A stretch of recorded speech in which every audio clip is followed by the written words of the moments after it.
Welcome to Pramodhas Art of Cooking. ఈరోజు recipe శనగల వడలు. ఒక కప్పు శనగలు తీసుకొని శుభ్రంగా కడిగి ఒకరోజు రాత్రంతా నానబెట్టాను. ఉదయానికి ఈ విధంగా శుభ్రంగా నాని రెడీ అయినాయి. నానిన శనగల్ని కొంచెం కొంచెంగా గ్రైండ్ చేయాలి. సరిపడినంత సాల్ట్ వేసి కచ్చా పచ్చాగా గ్రైండ్ చేయాలి. నీళ్ళంటూ వేయకూడదు.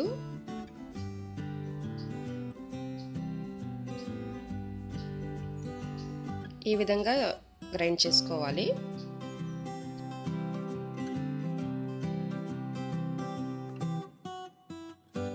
ఈ విధంగానే తీసుకున్న శనగలన్నీ గ్రైండ్ చేసుకున్న తర్వాత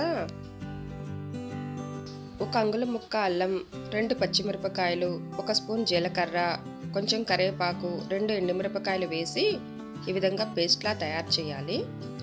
ఈ పేస్ట్ని శనగల పిండిలో కలపాలి. కట్ చేసి ఉంచుకున్న ఉల్లిపాయ ముక్కలు 1 కప్పు వేసి అంతా కలిసేలాగా కలపాలి. అంతా కలిసేలా కలిపినాక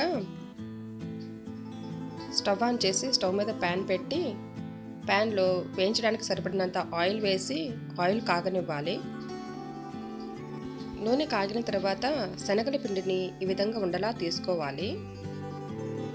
ఆ ఉండని అరచేతిలో పెట్టి ఈ విధంగా ఒత్తాలి. మరీ పల్చగా ఒత్తకూడదు, మరీ మందంగా ఒత్తకూడదు. చుట్టూ కూడా సమానంగా వచ్చేలాగా ఒత్తాలి.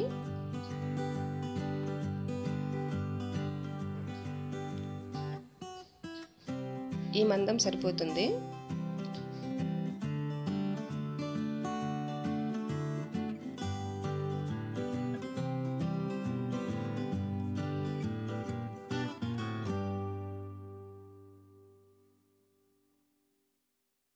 ఒక్కొక్క ట్రిప్పుకి 5 కానీ 6 కానీ వేసి వేగనివ్వాలి.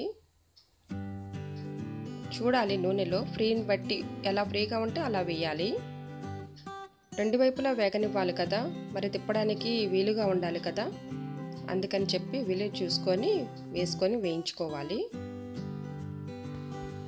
ఈ కలర్ వస్తే వేగిపోయినట్టే. వడలన్నీ కూడా మీడియం ఫ్లేమ్లో పెట్టి వేగనివ్వాలి. అప్పుడు లోపలంతా కూడా వేగుతుంది. శనగలతో చేసుకోవడం వల్ల చాలా క్రిస్పీగా వస్తాయి వడలు, చాలా బలం కూడా. శనగపప్పుతో కన్నా ఈ శనగలతో చేసిన వడలు చాలా టేస్టీగా ఉంటాయి. ఈ విధంగానే వడలన్నీ కూడా వేగనివ్వాలి. అంతేనండి, టేస్టీ అయిన శనగల వడలు రెడీ. నా ఛానల్ని సపోర్ట్ చేయడానికి లైక్ చేయండి, షేర్ చేయండి, సబ్స్క్రైబ్ చేయండి, బెల్ ఐకాన్ ప్రెస్ చేయడం మర్చిపోకండి. Thanks for watching my video.